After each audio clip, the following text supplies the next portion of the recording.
샬롬, 반갑습니다. 오늘은 고난주간 두 번째 날 화요일입니다. 오늘도 우리 주님이 여러분을 품으시고 십자가의 사랑 가운데 더 깊이 인도하시는 줄로 믿습니다. 오늘도 말씀을 통하여 은혜를 누리고 또 그 힘으로 오늘 하루를 살아갑시다.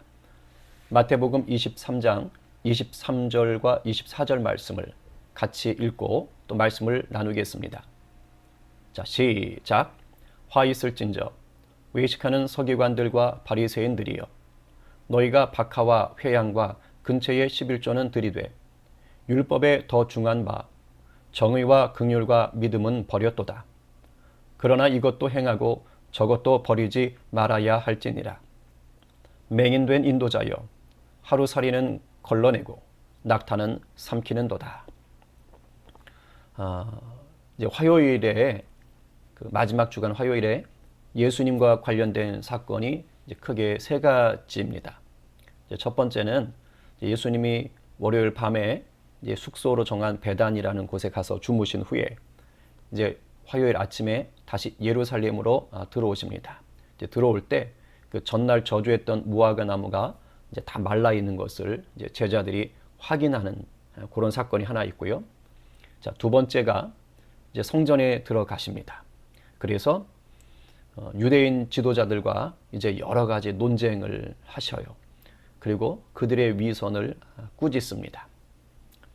그리고 이제 세 번째 사건은 이제 성전을 나오셔서 그 성전 가까이 있는 이제 감람산에 가셔서 예루살렘의 멸망과 종말에 대해서 예언하시는 그런 또 장면이 있습니다.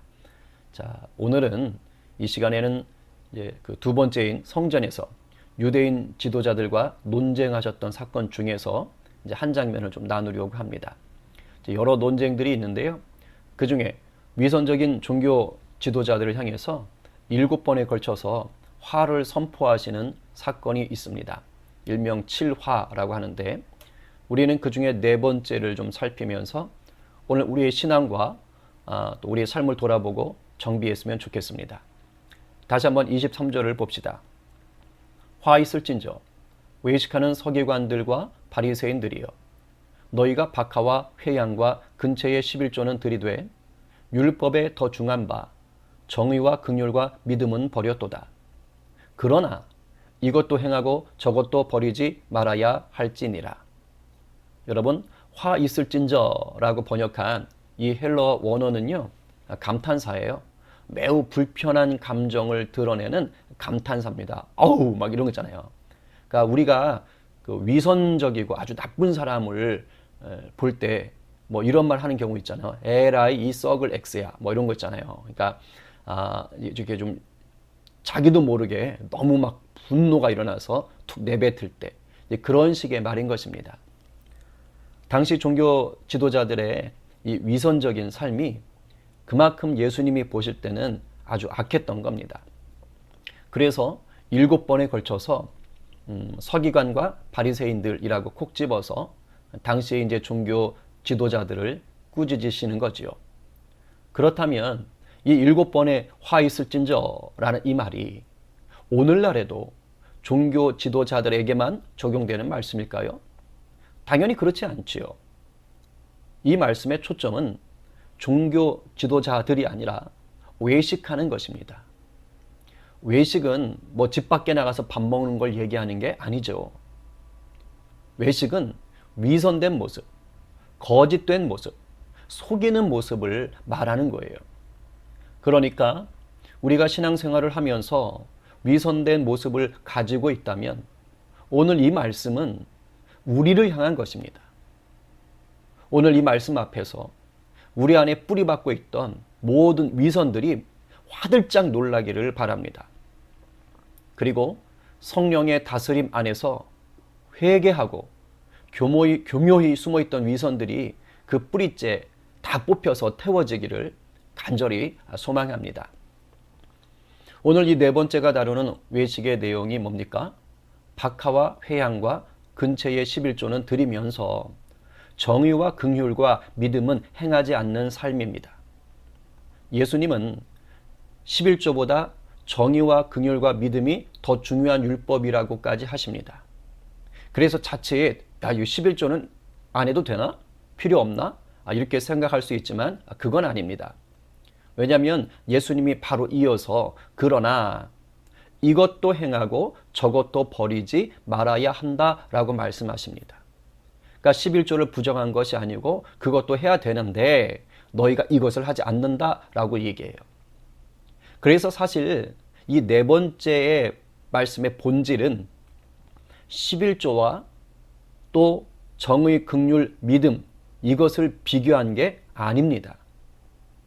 오늘 본문을 보면 11조를 말씀하실 때 그 앞에 붙어 있는 말들이 있습니다. 무엇입니까? 박하와 회양과 근체이죠. 여러분 박하와 회양과 근체가 뭔지 아세요? 이 사진을 보시면 알겠지만 이런 것들입니다. 그러니까 우리식으로 말하면 뭐 쑥, 부추, 파, 후추 뭐 이런 식물들인 거예요. 이런 씨 같은 거예요.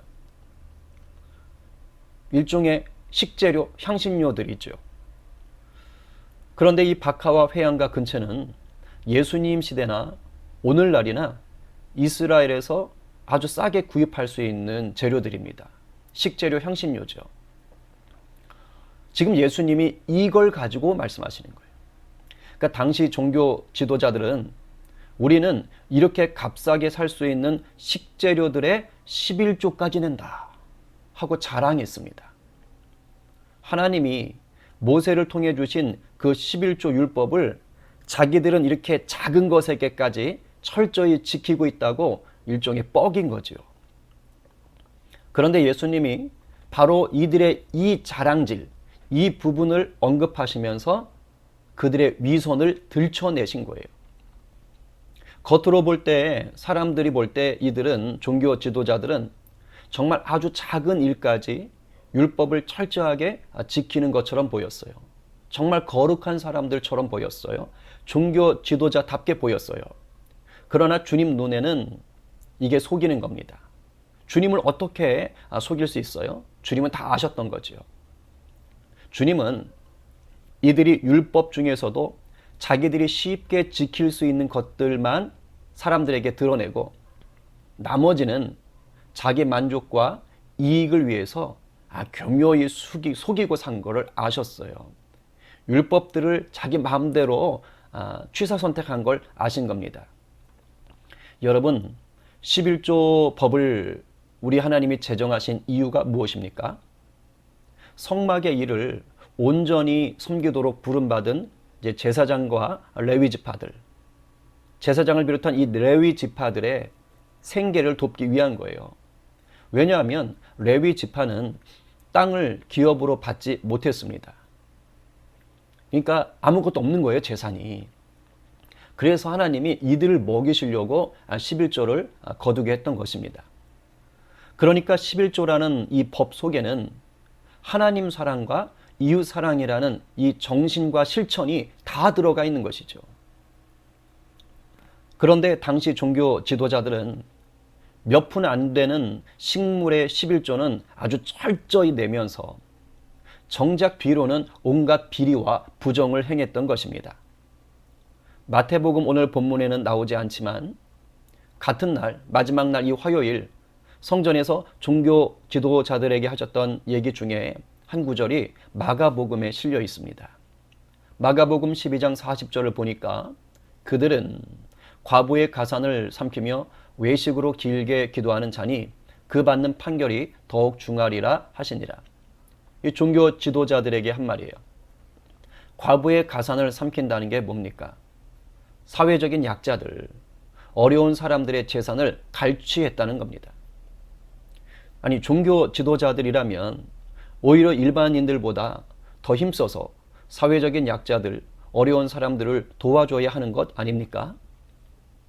헌데 자기들은 지키기 쉬운 종교 행위로 온갖 거룩한 척 자랑하면서 정작 하나님이 중요하게 생각하시는 참사랑은 무시했던 거지요. 우리 주님이 말씀하신 정의, 긍휼, 믿음이 뭡니까? 정의는요, 말씀을 따라서 공정한 기준으로 이웃을 대하는 겁니다.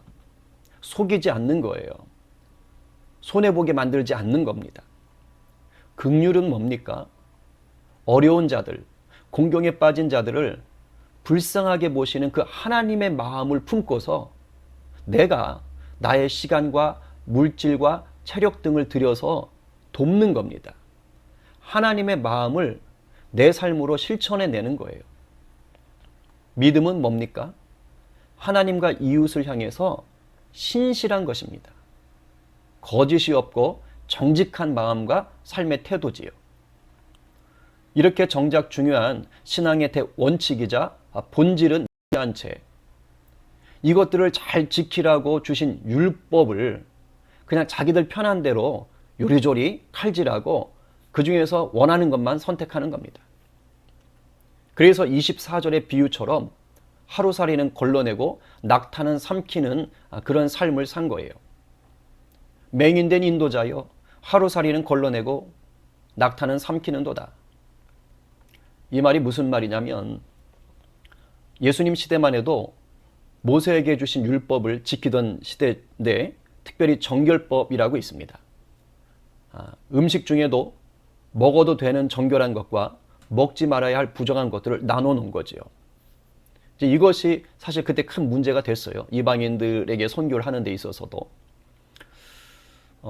예를 들어 오늘 본문에 나오는 하루살이는 먹지 말아야 할 부정한 음식 중에서 가장 작은 것이고 낙타는 부정한 음식 중에 부정한 것들 중에 가장 큰 동물입니다.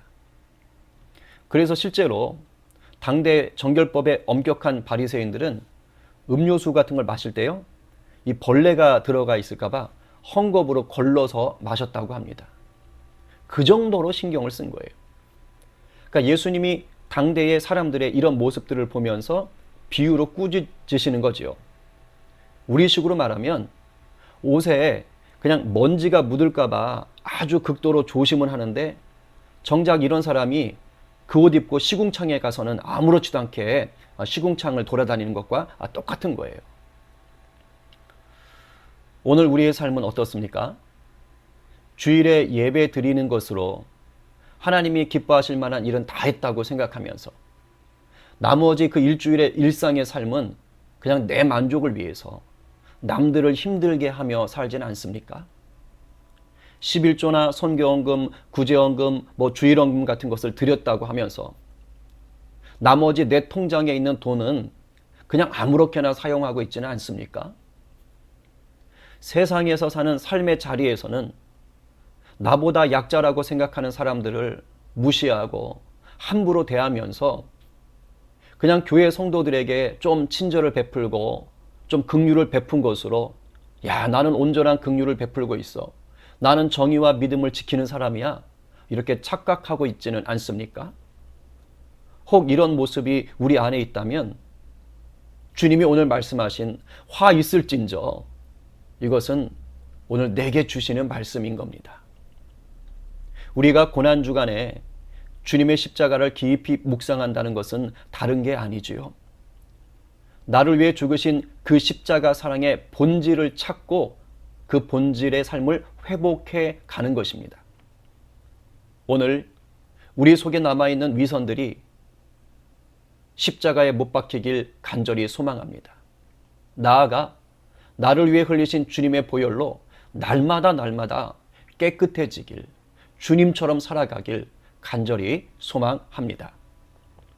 오늘 우리가 함께 나눌 기도 제목입니다. 나와 성림 공동체 속에 숨어있는 모든 위선이 회개와 용서 속에 소멸되기를 기도합시다. 우리의 위선된 모습 때문에 상처 입은 자들이 있다면 용서와 치유와 회복이 있기를 기도합시다. 이 땅의 수많은 위선들이 복음 앞에 드러나고 하나님의 공의 가운데 처리되어지고 올바르게 회복되기를 기도합시다. 또 우리가 중보하고 후원하는 선교지와 선교사님들을 위해 기도합시다. 끝으로 북한의 열악한 상황들, 또 튀르키예, 제가 주일에 말씀드렸지요. 고아들, 지진 피해로 인한 고아들이 많은 피해를 보고 있습니다. 또 러시아와 우크라이나의 전쟁, 이런 것들 좀 생각하며 주님의 평화와 위로와 또 공급이 있도록 기도하십시다.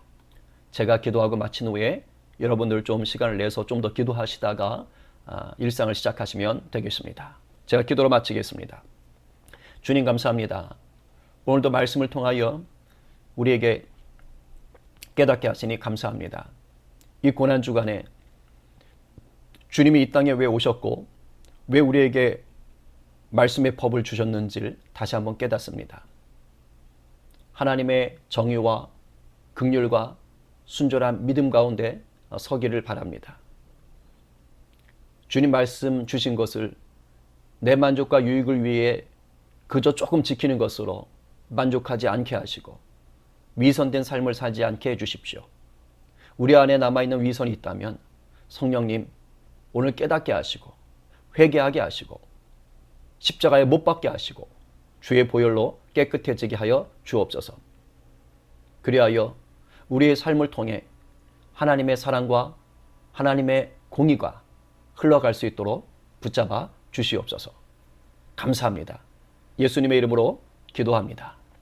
아멘.